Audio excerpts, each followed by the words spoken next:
standard, so that's an astronomical amount for the 1850s. So he wanted to cover his tracks. He didn't want anybody else to know where he had found that gold.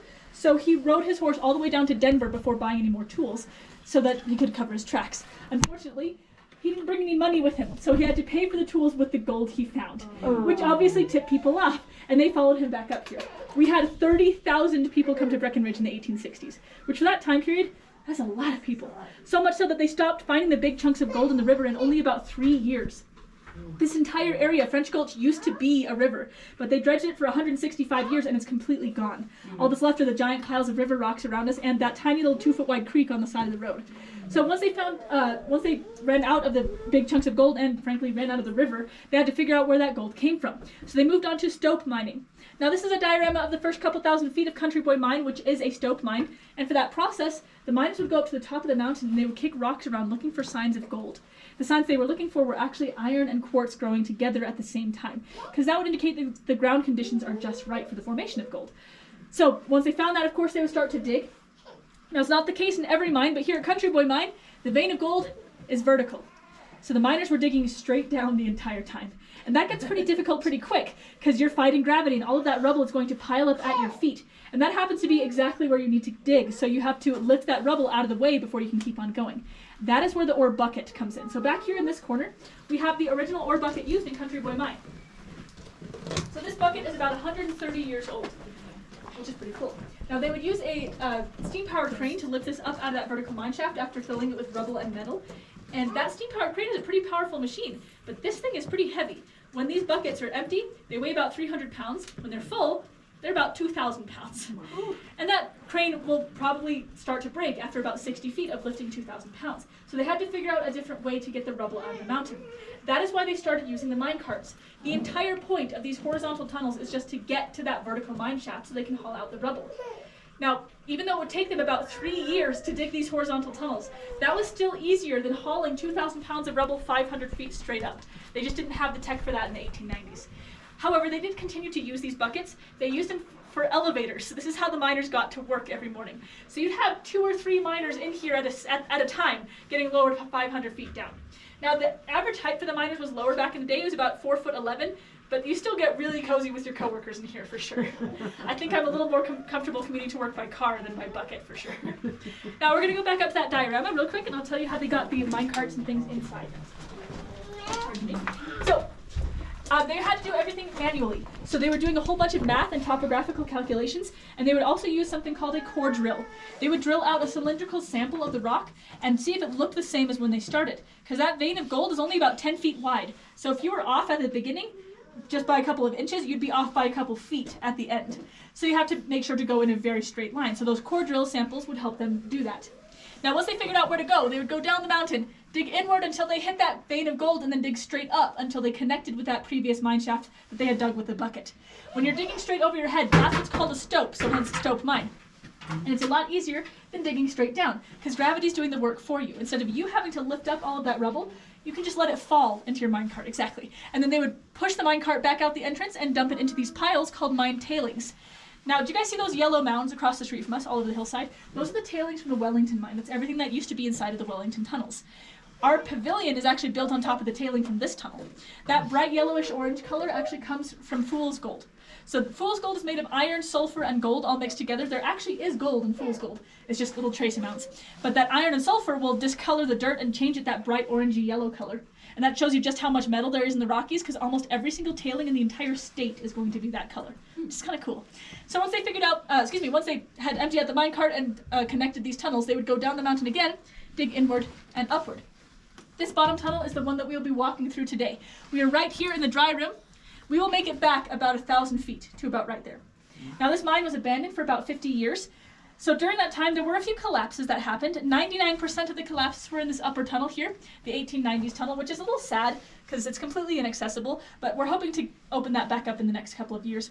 But then in this lower tunnel, there were 3 collapses. 2 of them happened in the offshoots, so they don't affect the tour path at all. The last one did happen about 400 feet in front of the vertical mine shaft. So unfortunately, we can't see the vertical mine shaft from the tour, but we do have actually a pretty good sized chunk of gold ore that we pulled from that rubble in 1993 when we opened this place up. So we'll still be able to see some cool stuff. And there's this vein right here. This is a vein of lead, zinc, and iron. It snakes through the entire tunnel, then goes straight down. By the time they got back to the back of the tunnel, they had discovered what zinc is actually for, so they started to pull it out and actually mine that. You can use it to make stainless steel and electroplate things and things like that. So they widened out this vertical mine shaft to accommodate for that, and they hit a mountain spring. And that mountain spring is massive. It extends almost the entire length of this tunnel. And that water started to flood the mine, which is not ideal. So they used a pump. They put in a sump pump right here to pump the water out. That water has not stopped flowing since the 1930s. We can actually still hear it right now. That is the water coming from the back of the mine. It'll be flowing underneath the floorboards under our feet as we go through the tunnel today. Obviously that pump no longer works, but the water level is sitting about right here. And it continues to flow out into those ponds outside, which is why you can find such cool stuff while you're panning out here. Now that's about it for stope mining. The last method of mining is probably more familiar. That is strip mining. Instead of digging tunnels to get to the materials, you blow up the entire mountain and then you dig away in strips. Not very good for the environment, but you get to keep 100% of the materials. The miners in 60 years here got 15% of the gold out of here. There's still $100 million worth of gold in Country Boy Mine, which is a lot. But we are not a state-funded facility. This is privately owned, so we don't get any help funding this place. So it would cost us about $150 million to get the gold out, which is more than the gold is worth. So we're just going to keep doing tours for now. Yeah, just to kind of illustrate the difference in scale between stope and strip mining. There's a huge mine out in Leadville, the Climax mine. That is one of the largest strip mines out in the state. Yeah, so that was one of the largest non-nuclear explosions in the U.S. to create that mine. That was about 1,000 semi-trucks full of dynamite. Maybe a little overkill, but molybdenite is super useful. You can use it to make steel alloys, and it's also a very powerful powder lubricant. It's even more effective than graphite, which is kind of cool. So, I don't know if you guys can all see this, but this stripe in the rock right here. So this is a vein of metal. This is the vein of lead, zinc, and iron that the miners were following when they hit that mountain spring. It extends through basically the entire tunnel. Now, I don't know about you guys, but when I was a kid, I thought that metal deposits would be a lot more obvious than this. I thought they'd be shiny and kind of jump out at you, right? But I guess Scooby-Doo led me astray. Most metal deposits are completely matte and flat like this. There are very few metals that come out shiny. Gold, fool's gold, iron, lead, and galena are basically the only metals that will sparkle still in the wall. So the rest of them will oxidize. So the miners really had to know what they were looking for. In order to tell the difference between the granite and shale and this metal here, they could either just memorize what it looked like by candlelight, or they could do a resonance test. Now they would either take like their metal belt buckle or something else metal, I've got a nail, and they'll just listen for the difference. So this is the shale, and then this is the metal. That's way dampened, because there's clay mixed in with that as well. So that's how they would tell the difference, which is pretty clever. Another cool thing we've got in here, we have moss growing around almost every single one of these lights, because there's 100% humidity in here from that water that is flowing underneath our feet. That makes a very good environment for the moss.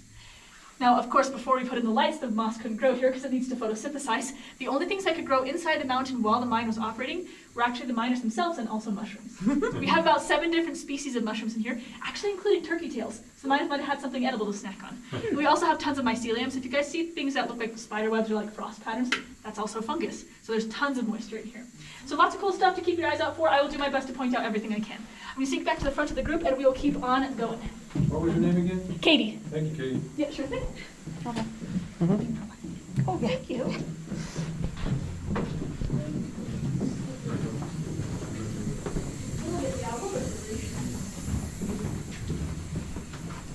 you guys see, we have one group that backed out. We're missing some. My G's and I's.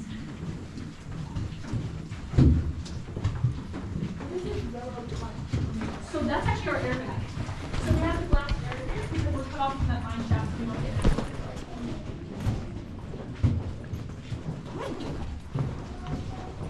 What words do not make me happy? Why? It's Slippery? Because it buckle. I'm sure they're fine here. A little bit, yeah.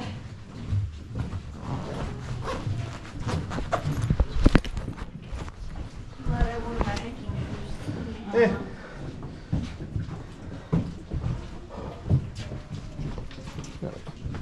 My waterproof hiking shoes. I got my pen light. Oh, do you want to go on the aerial? Sure. She's back that way. She's back that way. When we stop, I will. She's using her flashlight. Okay. So this place has been running for since 1994. I've been here for a year. That's a good one.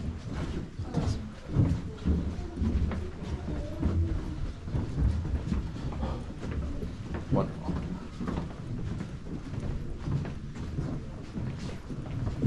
That's fungi.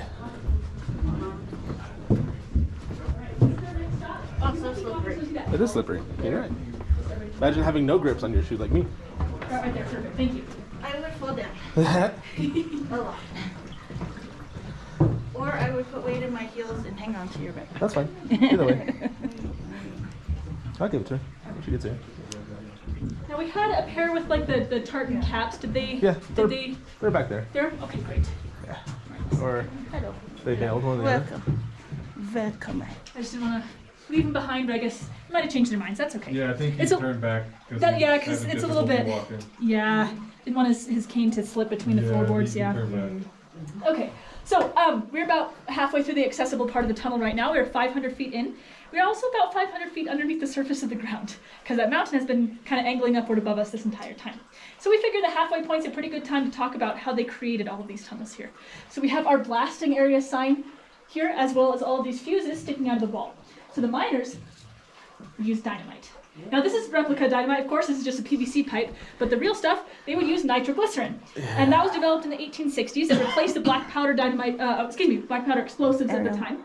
Black powder was a lot less stable than the nitro, because it would start to grow crystals on the outside if it got too old, and those were heat reactive, which is not ideal for a nice hot summer day. It could just randomly detonate. And back in before 1912, our powder magazine, where we'd store everything, was right next to the mine entrance, because apparently they saw no problem with storing explosives right next to where they were doing the blasting. But luckily they moved that. So nitro was a lot more stable. They would use 60% strength dynamite, so 60% of this was nitroglycerin. The other 40% was what they called dope. It was a mixture of clay and powdered seashells, and that would actually absorb any excess water. Oh. And then they would paint it in paraffin wax to even further waterproof it. Now, it wasn't quite as simple of a process as just duct taping dynamite to the wall and then lighting it off, because, if you put dynamite on the surface of the rock, half of that explosion is just going to go into the air and be wasted, right? So they want to surround the dynamite completely by the rock so they can blast out as much at one time as possible. And they would drill pilot holes. So each of these holes that the fuses are sticking out of, those would be about 5 feet deep. And they would stick 3 sticks of dynamite in each one of those holes, and they would drill 12 holes. So 36 sticks of dynamite total, which is a lot. They would be able to blast out about 60 feet of rock with that. Now they would use a long piece of safety fuse to wire those all together and light them off. This is replica safety fuse, of course, but the real stuff was hyper-compressed gunpowder that they would wrap in waterproof jute cord. And that would burn at a rate of about a foot per minute. So the miners had about 8 minutes to get away from that explosion, which is not a lot of time for a big mine. Now, they would drill, like I said, 12 pilot holes, and they had a couple different methods to do that. This is what you used in the earliest days of modern mining to drill those 12 pilot holes. This is the single jack method, so 1 jack, 1 hammer, 1 person. Your whole job was to stick the jack in the wall, hammer it, give it a quarter turn, hammer, quarter turn, hammer, quarter turn, and guess what? Hammer, quarter turn, just over and over again. This is the only thing that you did for 12 hours straight. Oh. That would suck. It'd be so boring. And it gives you wicked carpal tunnel to do this for 12 hours straight. So aside from being boring and painful, this is also really, really slow. If you did that for 24 hours straight, 2 of your shifts without stopping, you get 1 of those 5-foot holes. And since they needed 12, it would take them about 2 weeks to do the whole process, including hauling out the rubble after the blast. So really, really slow. But luckily for the miners here at Country Boy, this was a 1700s method. This was already outdated by 1887 when this mine started. This was just the precursor. Instead, the miners here got to use a little something called the double jack method. So they would use a much, much larger jack like this, as well as a full-sized sledgehammer like this. Now they'd have 2 miners assigned to this. 1 miner on hammer duty, 1 miner on jack duty. And if you drew the short straw for the morning, your job first thing in the morning would be jack duty. So you take this jack, stick it in the wall. Let me try to do this so you guys can all see. Brace it on your shoulder and turn it like this. While your coworker behind you has the sledgehammer. And they're swinging at this 1-inch target right behind your ear. So much trust. Yeah, seriously. And to make it even spookier, I was using a rubber mallet, so that was nice and quiet. If you're using a proper metal hammer, these things are loud, and this is 3 inches behind your ear. So super, super loud. You can't hear anything. And the person behind you probably couldn't hear anything either, because all that clanging reverberating off the walls. So you'd have to give them a signal to tell them to stop instead of shouting back at them. Or see very well. Yeah, exactly. Yeah. Well, see, there's actually a trick that they use to see it. So the trick that they used to, the signal that they used to signal stop was this. Oh gosh, stick your thumb on the end of the jack to tell them to stop swinging the hammer. That's also a lot of trust. No, Who the the hell reason. came up with that? That's a good question. I want to talk to them. Put your hand out. Well, it would be completely pitch dark in here because they were doing this by candlelight, and they would have one candle per pair of miners on that double jack method, and you'd maybe have 1 or 2 pairs at the end of the tunnel because this thing is not very wide. Now, Can you kick them instead? you could that would probably also work actually, but the reason that the thumb thing worked is because this end of the jack is going to start to glow red from heat because of the friction of being hit by a hammer for 12 hours straight. So you just block that red glow with your thumb, and the person behind you notices that and knows to stop swinging the hammer. In fact, if you guys find like old leather miner's gloves that survived from like pre-1910, they have burnt out thumbs from blocking that light, which is kind of cool. Now, if you're wondering, what happens if the miner misses the jack and clocks me in the back of the head with that hammer? Yeah. You die. Well, you get a concussion. You'll get paid $10 for that. Oh, that was $10. your compensation for the time. Yeah, $10. Right? That's about $250 in today's money. Still not great for a concussion. So that was their insurance back in the day. But silver lining to that is if I got clocked in the head with the hammer, well, we switch places every hour, so it's my turn with the hammer next. We can submit some to your justice. Now, this method was quite a bit faster. It was about 12 hours per pilot hole instead of 24.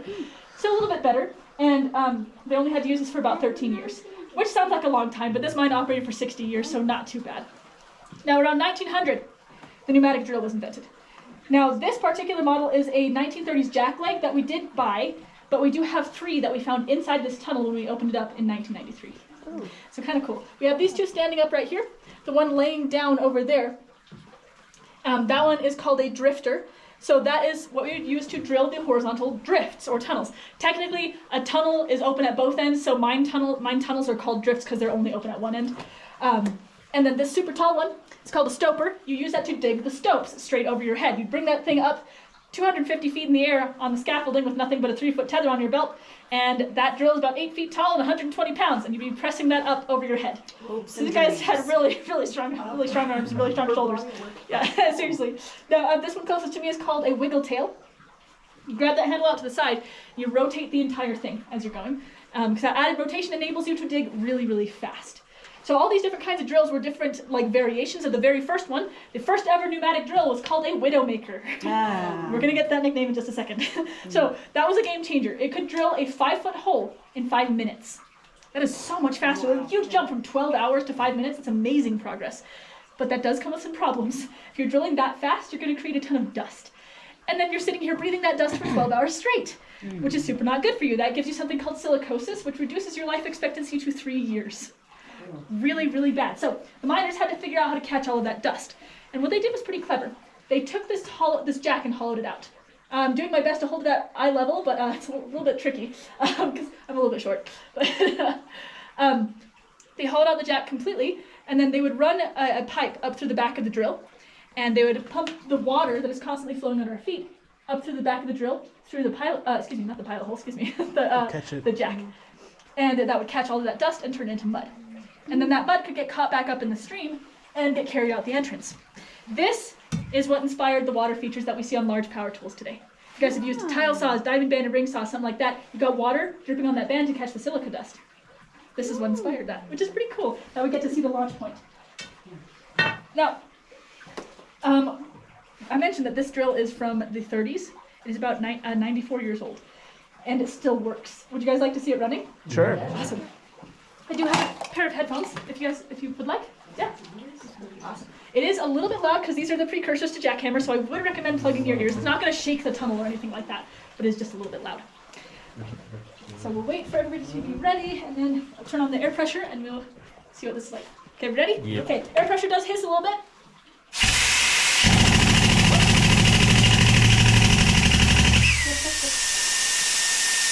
There's that. So the handle's already forward, I guess. So that's about what that would have sounded like, and they would have 4 of these running at a time.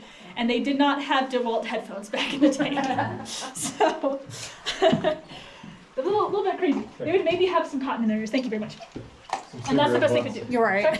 Cigarette butts in their ears. That too, honestly. So once they had drilled all 12 pilot holes, it was time to light off the dynamite.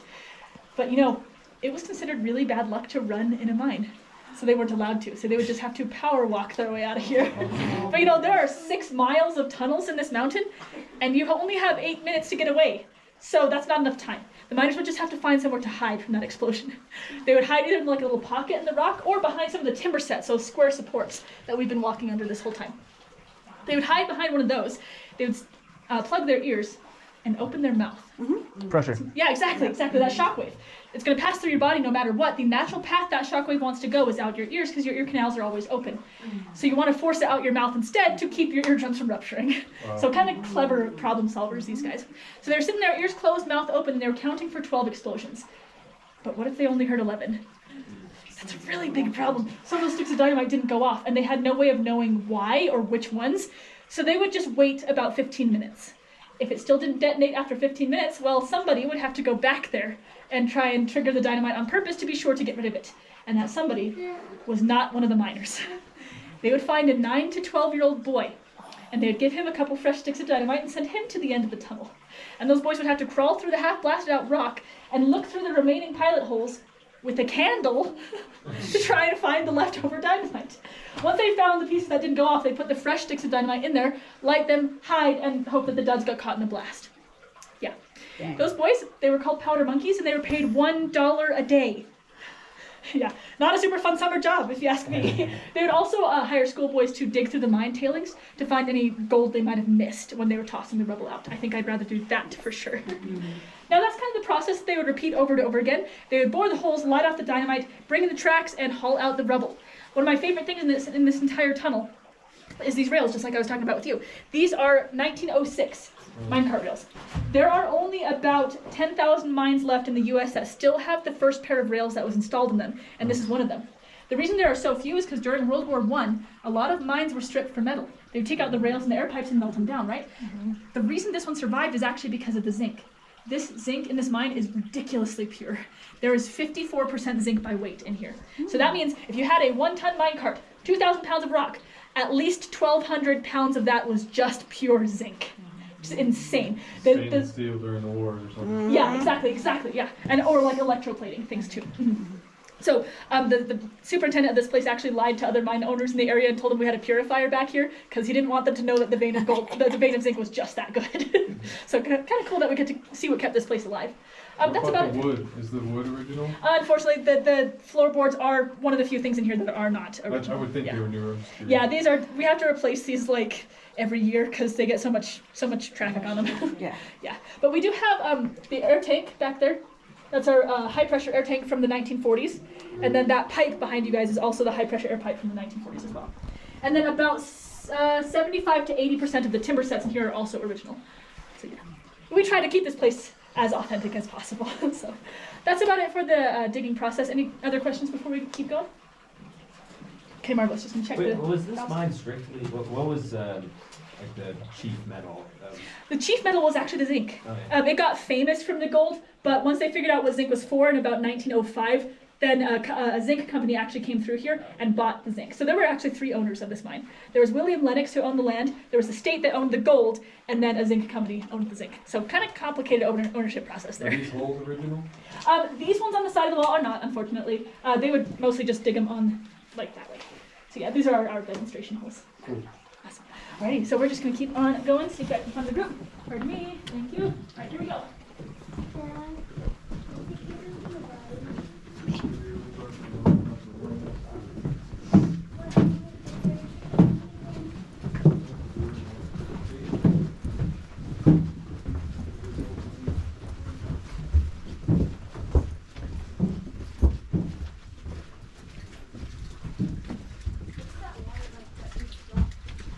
So that is just snail melt. And then we have our grab the jackets. So there's a lot of snail melt. Another one. It's not too bad. I'm a baby when it comes to cold. Okay. You're welcome to go ahead and that Really minecart good. if you'd like to. We'll just kind of play musical chairs and just cycle through so everyone can take a peek.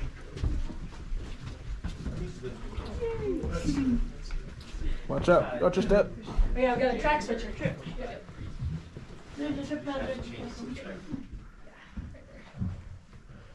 So if you guys just want to kind of cycle through and make sure everyone gets to take a peek at this area here, that'd be awesome. There's a big pole here, and then around the pole. So as we're kind of cycling through, making sure everyone can take a look, we'll just talk about this real quick. This is the first collapse that we came across in 1993 when we were opening this place back up for tours. Of course, you can see all that rubble in there, but also those broken timber sets in the ceiling. You guys see that white stuff kind of growing on some of the timber sets there? That is mycelium. So we have, yeah, exactly. So we have tons of fungal formations in here from all that snow melt that seeps down to the ceiling. That snow melt will typically freeze in the wintertime, but there are one or two locations in the mine where the insulation from the quartz is a little too powerful, so that water never freezes. So it's just dripping 24/7 all year round. If you build a timber set on top of that, that's going to rot pretty quick. And that's what causes most mining collapses, is rotting timber sets. But you guys don't have to worry, because there are 95 steel sets in here that are now doing the work. So none of these are actually load bearing anymore. We have a couple different kinds of timber sets.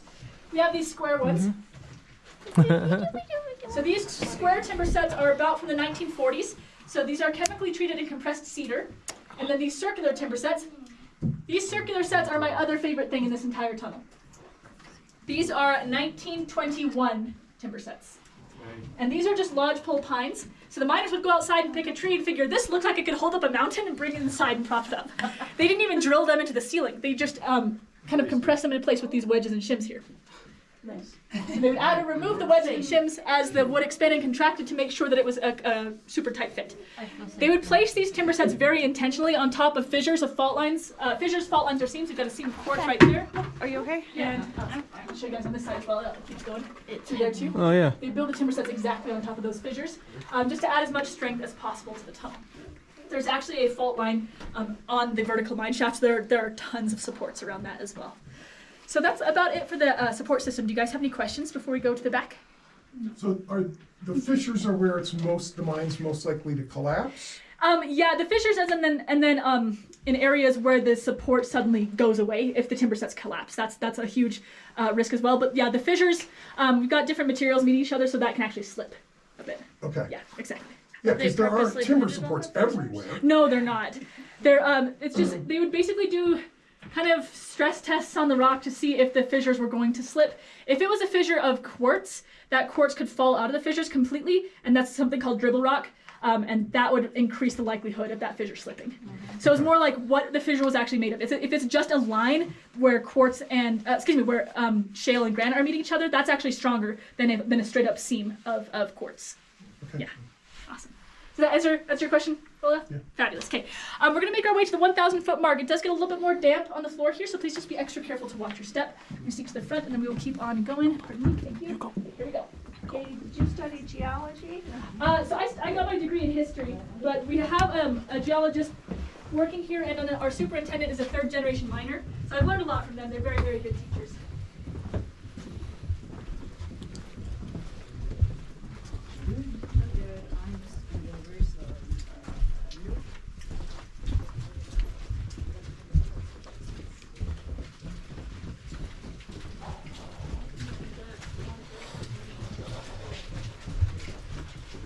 Dirt and water? Dirt and water. Mud. It's called mud. Yeah, but it's special mud. Yeah, it's lippity. You did martial arts. You can do it. I'm not a fall, I'd just rather not. It's the getting up that hurts now. That's true. I mean, I knew how to fall before martial arts, so it's always clumsy. Ooh, very wet. You guys want to fill in the space here? Yeah. There's very So that is the collapse that happened right from that vertical mine shaft. So that's just where the water is coming up through from the side as well. It's very squishy. All the mats and things. Yeah. It's all from the spring. That's all from the spring, yeah. That's impressive. No wonder you can still get some cool stuff out of the painting. Yeah, seriously, because the flow is a little bit faster back here, so it can actually carry stuff out. Yeah. Awesome. And once everybody has joined us a little bit, we'll step up right here. Awesome. So we have these two branching tunnels right here. Of course, this blue one behind me is the original one. This blue one actually collapsed 3 times while the miners were working on it. And they got sick of having to fix that collapse over and over again. So they dug this southwest tunnel here purely with the intention of going around that collapse and coming out on the other side. Now that might have been the luckiest thing they ever did, because that is where they found hundreds of tons of silver. We actually can't really see it anymore, but veins of silver are actually jet black. So the miners also very much had to know what they were looking for. Yeah, no kidding. Yeah. This kind of thing happens all the time when refurbishing old mines, because they didn't have LiDAR or anything like that, so they could have been next to gold the entire time and not even known it. Right. I actually visited a mine in Eureka, Utah a couple of years ago. They reopened the Eureka mine in 2020, and they struck gold the same year because they dug 100 feet to the right. That kind of thing happens all the time. It's kind of hilarious. Speaking of the gold, I did promise I would show you guys some. So this is raw gold that we found in that blue tunnel right behind me. Wow. So this is a mid-grade specimen. It's about 15% gold. The rest of it is iron, granite, and telluride. And so we're going to pass this around if you guys want to hold that and see how heavy that is. Yeah, that gold and that iron make that super duper heavy. They have would it be like magnetic? Because of the iron? The iron absolutely would be magnetic, yeah. So if I had to pull out a magnet, I should be able to... You should, yeah, exactly. Feel the pull You on it. pick it up with it? I don't know, you'd have to be a pretty powerful magnet for that.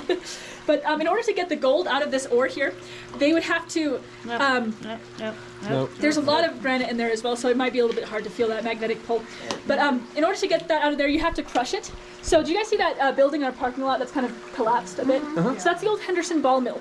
So that was built in 1942. The ball milling process was a newer process. You take a giant metal drum, fill it up full of cast iron cannonballs, and roll that over the top. It's going over that way. And that would crush the ore until it was about the texture of cornstarch. Oh wow, really? Yeah, super, super fine. And then they put it in a sifter box, and all that metal would sift down to the bottom, and then they could actually melt everything all together. They didn't need to separate it first, because since the densities are so different, they would all settle into layers. They put it into a cone shape, and the gold would settle at the bottom, and they could literally just snip the gold off the bottom. And then they would remelt it, snip the gold off, remelt it, snip the gold off, just over and over again. Oh, wow. So yeah, kind of interesting things. If you guys ever go up to Leadville, there's a really cool, you can see where the old mining railroad was, and there are like cone-shaped, like compressed things that look like rocks, but that's actually slag left over from just reboiling the gold over and over again. So it's kind of cool stuff. So just real quick, as we're finishing on passing that around, we're going to talk about a few things that have made our trip back here a little more comfortable, starting with the floorboards. Like we talked about, these are our addition. The miners didn't have anything on the ground. They were doing their work in 6 inches of 37-degree Fahrenheit water. Oh. Freezing cold, and the best they could do for waterproofing is paint animal fat on the outside of their shoes. But thank you. That didn't do much. Did you guys get to hold as well? Okay, marvelous. Did everybody get to see the gold? Yes. Fantastic.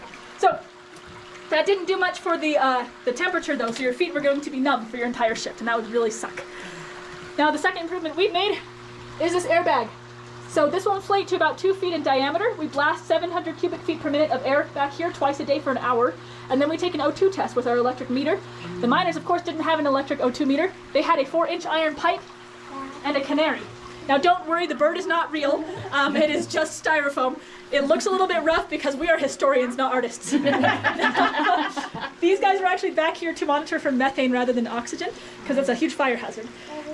So if there was methane present in the mine, the chirping of the canary would get higher pitched, kind of like how helium affects your voice. So they would just listen to the bird song to know the quality of the air, which is pretty cool. In order to monitor the oxygen level, the miners would actually just watch whatever fire they had in here. If they could not light their matches, they would know the O2 is a little low, so they either got to blast more in here or grab their canary friend and get out. Now, kind of on the note of the fire is our lighting system. The miners did not have electricity in here. Even though there were electric hand lamps in use in the 40s, they just stuck to calcium carbide. So if you have calcium carbonate and you drop water on it, that will create acetylene gas, and then you could ignite that, and they would build lanterns on that had a reflective cone, and that would light up about 50 feet of the tunnel at a time, which is pretty good. Not quite on the level of my coal lamp. This can light up about 150 feet, but still pretty good for the 1900s. Oh, sorry. So calcium carbide lamps were invented in 1900. Well, excuse me, they were invented in 1893 technically, but they were not used in the States until 1900. Instead, for the first 13 years of this mine's operation, they were using candles. Now this metal thing, this is called a sticking Tommy. This is how you'd hold up your candle. You could take this pointy end and jam it into a timber set or a crack in the rock, or you could use this hook to hook it onto a nail or something, and that would hold up your candle for you. The miners had to buy their own candles, which is ridiculous, especially because you needed 3 candles for every shift that you worked, because this is how you kept track of time. You'd buy 3 4-hour candles, and then you would know about when to start heading out of the mine to go home. I'm gonna light this up for you guys with my super authentic antique Bic lighter here. Now, before this place was unionized in the 30s, there were only 27 employees here. So you'd maybe have 10 candles in each tunnel. Would you guys like to see just how dark it is in here with just the candlelight? Yeah. Little kid'll be okay with that? Yeah, he'll be alright. Yeah? Okay, cool. It's not going to be completely pitch dark in here because the lights at the drill are on a separate circuit, for better or worse, but we'll still get a pretty good look at what it would have been like. So the breaker makes a bit of a clank. So 3, 2, 1, clank. Yeah. Can you imagine somebody swinging a sledgehammer behind your head in this light? A little bit terrifying. Hypothetical scenario for you guys. What if a pebble fell from the ceiling, knocked the candle down into the water below, I lean over to grab my candle, and all of my backup matches fall out of my pocket. Now I'm stuck down here in the pitch dark, and I've got to figure out how to get out of here so I can get a new candle and get back to work, right? Well, the miners had a specific strategy for this. They called this kissing the rail. They'd find those minecart rails down below, they'd stick 1 foot on each of those rails, and then shuffle their way out of here. The easy part is finding the rails, because without these floorboards here, they stick up almost 5 inches. The hard part is figuring out which way to face. Because this place is a little bit of a maze, so how do I make sure I'm not going to go this way and fall down 150 feet into frigid water? That might put a damper on my day. But that water is actually the key. These tunnels were dug on a slight uphill. Yeah, exactly. This was a 2% grade on purpose to make the minecarts easier to get out of here. Because when the minecarts are full, they weigh about 2,800 pounds. So if with that hill, all the miners had to do was let go of the minecart and it would start to roll back out the exit. Yeah. Now that water will also flow downhill towards the exit no matter what, so if you got lost in here, just stick your hand in the water and follow it out. So very creative, resourceful engineers, right? As well as entirely superstitious people. Yes. They had a lot of other superstitions besides not running in here. First one, unfortunately, is that women were not allowed in the mine, so sorry guys, it brought us a little bit of bad luck with that. But they also believed in something called a Tommy knocker, if you guys have heard that phrase before. Yeah, old-fashioned nickname for a ghost. Now that comes from the sounds that you hear in mining. You've got pebbles clacking around, you've got timber sets creaking, you've got water flowing. Surrounded by all of that noise for 12 hours straight, you're going to start to get auditory illusions. And the miners would hear knocking right next to their ears. And they decided that was their old pal Tommy, who had passed on a while ago, and he was knocking to warn them, hey buddy, something's not quite safe, you got to grab your canary friend and get out. So kind of nice to have a friendly ghost on your side, right? Somebody who's going to help keep you safe. We know what that is now. That's something called that's the dribble rock. That Tommy knocking is actually the dribble rock. But I've heard it myself. If I was in here in the 1890s and I heard that in the dark, I would be breaking that no running rule. It's a little bit spooky to hear that. I will not lie. So the last superstition that we'll talk about today is that you never ever blow out your candle in a mine. That was considered the worst thing you could possibly do because you were essentially using your breath of life to extinguish your only light source. And that was just super bad luck. But you know, you bought this candle out of your own salary. If you had a little bit left at the end of your shift, you'd want to take it home with you, right? So you could keep using it for yourself. But you don't want it to burn itself out on your way home. So you've got to extinguish it somehow. So instead of blowing out their candles, they would snuff them. So we're going to get those lights back on. And that is just a quick peek into what it would have been like to be a miner here in the early days of Country Boy. And that is about it for the tour. Do you guys have any questions before we finish out? No.